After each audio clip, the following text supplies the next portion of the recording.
상하이의 기적 2편. 장 회장은 한동안 지은을 바라봤습니다. 그리고는 천천히 봉투를 도로 집어넣었어요. 알겠네. 자네의 뜻을 존중하겠네. 하지만 그는 명함 한 장을 꺼냈습니다. 이건 받아주게. 언제든 도움이 필요하면 연락하게.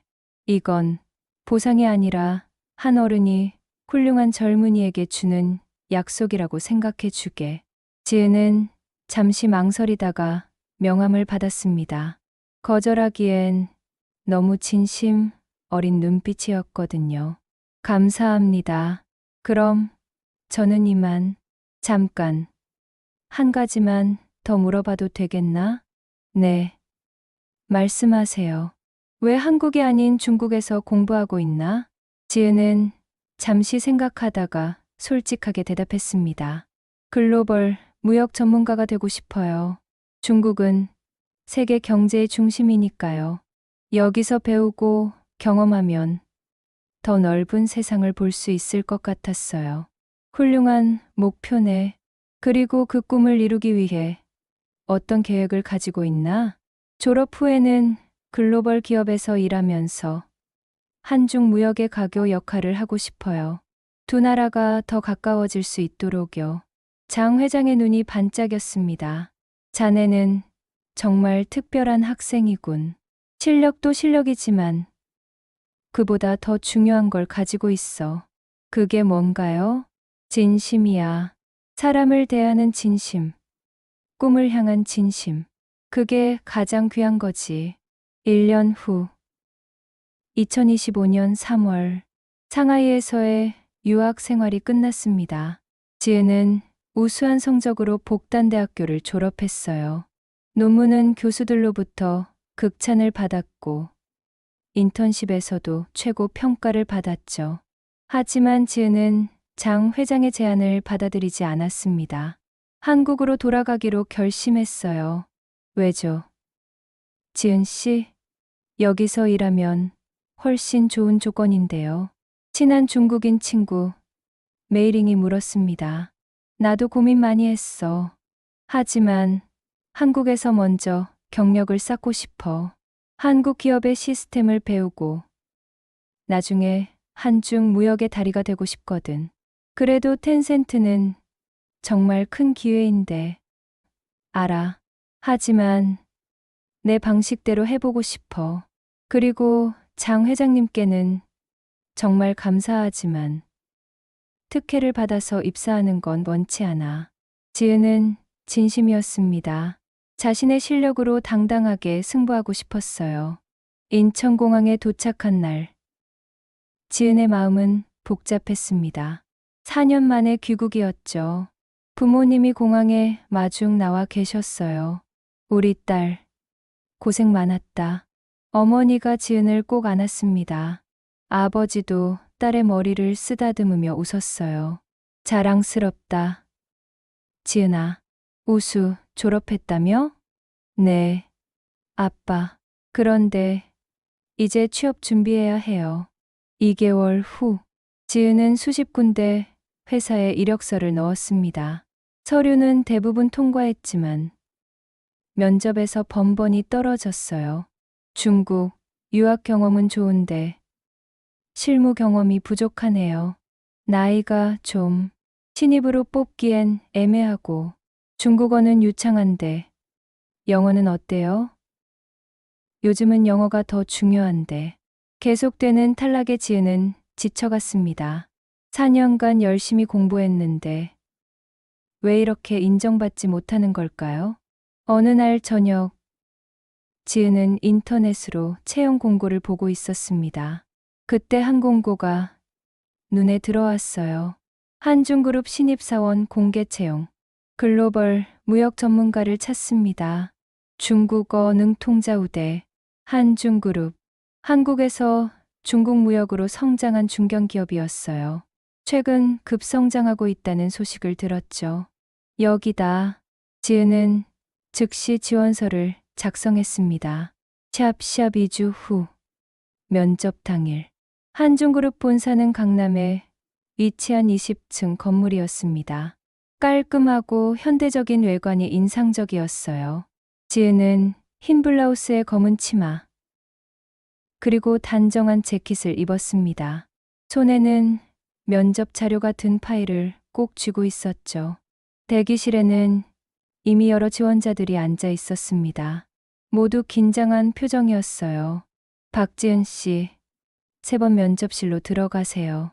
안내 직원의 목소리에 지은은 일어섰습니다. 심호흡을 하고 문을 열었어요.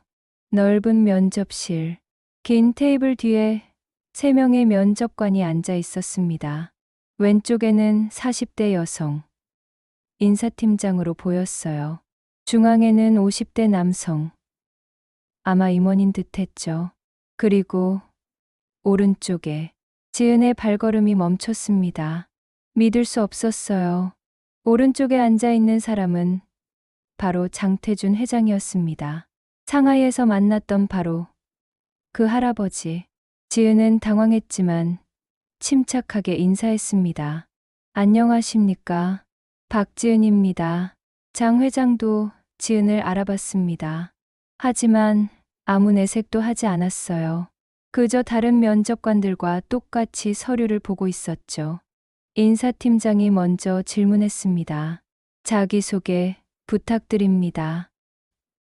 네, 저는 상하이 복단대학교에서 국제경영학을 전공한 박지은입니다. 4년간 중국에서 공부하며 중국 시장과 문화를 깊이 이해하게 되었고, 지은은 준비한 대로 차분하게 말했습니다. 하지만 마음 한구석에서는 계속 장 회장을 의식하고 있었어요. 회장님이 왜 여기 계시지? 설마 텐센트와 한중그룹이 관련이 있나? 임원이 질문했습니다. 중국, 유학 중 가장 기억에 남는 경험이 뭔가요? 지은은 잠시 망설였습니다. 장 회장과의 만남이 가장 기억에 남지만 그 이야기를 해야 할까? 제가 인턴으로 일하던 무역회사에서 한중 수출입 계약을 성사시킨 경험이 있습니다. 처음엔 언어와 문화 차이 때문에 어려움이 많았지만 지은은 다른 경험을 이야기했습니다. 장 회장과의 일은 개인적인 일이고 면접에서 이용하고 싶지 않았어요. 면접은 30분간 이어졌습니다. 전문 지식, 어학 능력, 인성까지 다양한 질문이 쏟아졌죠. 마지막으로 장 회장이 입을 열었습니다. 박지은 씨, 마지막 질문입니다. 지은은 긴장했습니다. 만약 길에서 누군가 쓰러져 있는데 당신에게 중요한 약속이 있다면 어떻게 하시겠습니까? 순간 지은은 장 회장을 바라봤습니다. 그의 눈빛에는 알 수 없는 감정이 담겨 있었어요. 당연히 쓰러진 사람을 먼저 돕겠습니다. 약속은요? 약속은 다시 잡을 수 있지만 사람의 생명은 한 번 놓치면 되돌릴 수 없으니까요. 지은의 대답에 장 회장이 미소를 지었습니다. 아주 작게, 하지만 분명히. 알겠습니다. 수고하셨습니다. 지은은 고개를 숙이고 면접실을 나왔습니다. 복도로 나온 지은은 크게 한숨을 쉬었어요. 긴장이 한꺼번에 풀리는 것 같았죠. 회장님이 왜 거기 계셨을까? 혹시 날 떨어뜨리려고? 불안한 생각이 들었습니다. 아무리 생각해도 이상했어요. 일주일 후, 합격, 발표일. 지은은 긴장한 마음으로 이메일을 확인했습니다. 합격을 축하합니다. 매일 제목을 보는 순간 지은은 소리를 질렀어요. 붙었다. 엄마, 나 붙었어. 어머니가 달려왔습니다. 정말, 우리 딸, 축하해. 하지만 기쁨도 잠시. 이메일 내용을 읽던 지은의 표정이 굳어졌습니다. 당신은 회장 직속 비서팀에 배치됩니다. 회장, 비서팀? 지은은 당황했습니다. 분명 무역팀에 지원했는데 왜 비서팀이죠? 이거 장 회장님 때문인가? 불안한 마음으로 출근 첫날을 맞이했습니다. 첫날 한중그룹 본사 회장실 층. 지은은 떨리는 마음으로 엘리베이터에서 내렸습니다. 박지은 씨 맞으시죠? 저는 비서실장 김미란입니다. 50대 초반의 단정한 여성이 다가왔어요. 안녕하세요. 회장님께서 기다리고 계세요. 이쪽으로 오세요. 김미란 실장은 지은을 회장실로 안내했습니다. 문이 열리고 넓은 집무실이 나타났어요. 그리고 그 안에 장태준 회장이 서 있었습니다. 어서 오게. 박지은 씨. 회장님, 놀랐지? 내가 여기 있어서. 장 회장은 소파를 가리켰습니다. 앉게. 설명을 해야겠군. 지은이 앉자. 장 회장이 입을 열었습니다. 한중그룹은 내가 5년 전에 인수한 회사일세. 텐센트에서 은퇴한 후 한국과 중국을 잇는 무역회사를 만들고 싶었거든. 그럼 회장님이 그래. 나는 원래 한국 사람이네. 젊은 시절 중국으로 건너가 텐센트를 키웠지만 말년에는 고국으로 돌아와 일하고 싶었어. 지은은 깜짝 놀랐습니다. 장 회장이 한국인이었다니. 1년 전 상하이에서 자네를 만났을 때 나는 한국 출장을 가던 길이었어. 과로로 쓰러진 거지. 그렇군요. 자네는 그때 나를 살렸어. 돈도 신분도 모른 채 그저 사람을 살리기 위해 최선을 다했지. 장 회장의 눈빛이 따뜻해졌습니다. 그리고 보상을 거절했어. 텐센트 입사 제의도 거절하고 자신의 길을 선택했지. 저는 제 실력으로. 알아. 그래서 더 훌륭한 거야. 장 회장은 서류 한 장을 지은에게 건넸습니다. 이게 뭔가요? 자네 면접 평가표일세. 보게. 지은이 서류를 보니 모든 항목에 최고 점수가 매겨져 있었어요. 자네는 정당하게 자신의 실력으로 합격한 거야. 내가 끼어든 건 배치팀을 정한 것뿐이지. 왜 비서팀에 배치하신 거예요? 자네가 글로벌 무역 전문가가 되고 싶다고 했지? 네. 그럼 회사 전체를 봐야 해. 한 부서에서만 일하면 시야가 좁아져. 비서팀에서 나와 함께 일하면 경영 전반을 배울 수 있네. 지은은 장 회장의 뜻을 이해했습니다. 하지만 특혜처럼 보일까 봐. 특혜가 아니야. 자네는 그럴 자격이 있어. 실력도 인성도 검증됐거든. 장 회장은 창밖을 바라봤습니다. 나는 평생 사업을 해왔네. 수많은 사람을 봤지. 그 중에서 자네같이 순수하고 진실한 사람은 정말 드물어. 감사합니다. 이 회사를 자네 같은 젊은 인재에게 맡기고 싶네. 5년, 10년 후를 준비하는 거지. 지은은 가슴이 벅차올랐습니다. 최선을 다하겠습니다. 그래, 기대하겠네. 후?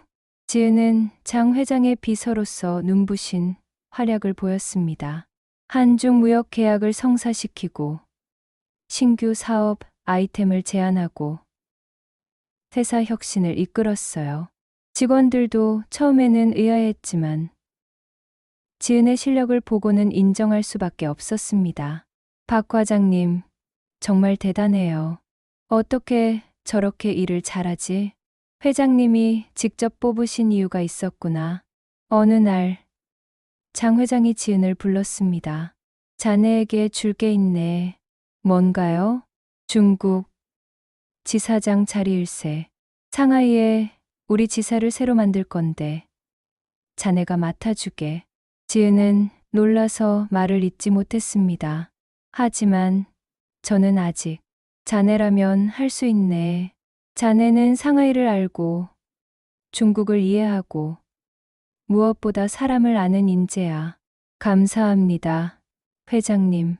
하지만 지은은 잠시 망설이다가 물었습니다.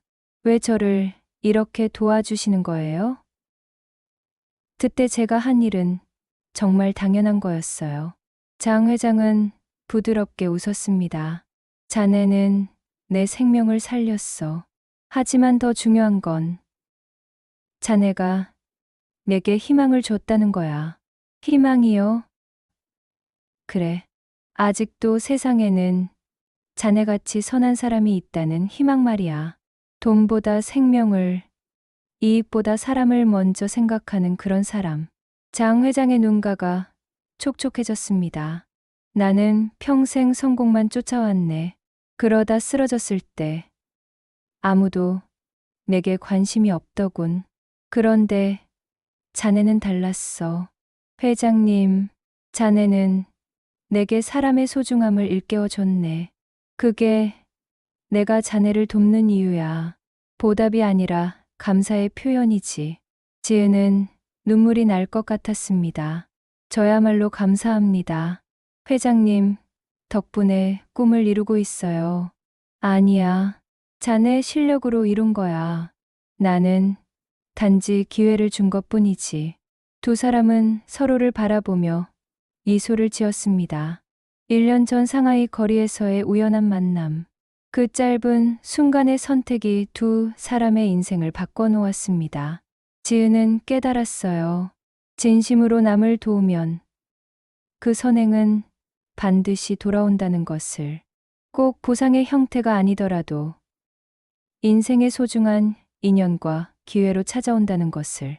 3년 후, 지은은 상하이 지사장으로 성공적인 경영을 이끌고 있었습니다. 한중그룹은 업계 1위로 성장했고, 지은은 30대 임원이 되었어요. 어느 날, 지은은 상하이 거리를 걷다가 익숙한 장소에 섰습니다. 3년 전 장 회장이 쓰러졌던 그 횡단보도. 바로 그때 한 여학생이 쓰러진 할머니를 부축하는 모습이 보였어요. 다른 사람들은 지나쳐 가는데 그 학생만 멈춰 섰습니다. 지은은 미소를 지으며 다가갔습니다. 도와드릴까요? 그렇게 또 다른 인연이 시작되었습니다. 선행은 돌고 돈다. 지은이 받은 따뜻함을 이제 다른 누군가에게 전할 차례였으니까요. 오늘의 이야기가 당신의 마음에 작은 울림을 드렸다면 앞으로도 당신의 나날에 잔잔한 위로가 될 이야기들로 찾아뵐 수 있도록 구독과 좋아요를 눌러주세요. 그리고 사연의 주인공을 위한 따뜻한 말씀도 댓글로 부탁드립니다. 당신의 한마디가 누군가에게는 잊지 못할 선물이 됩니다. 당신의 오늘을 늘 응원합니다.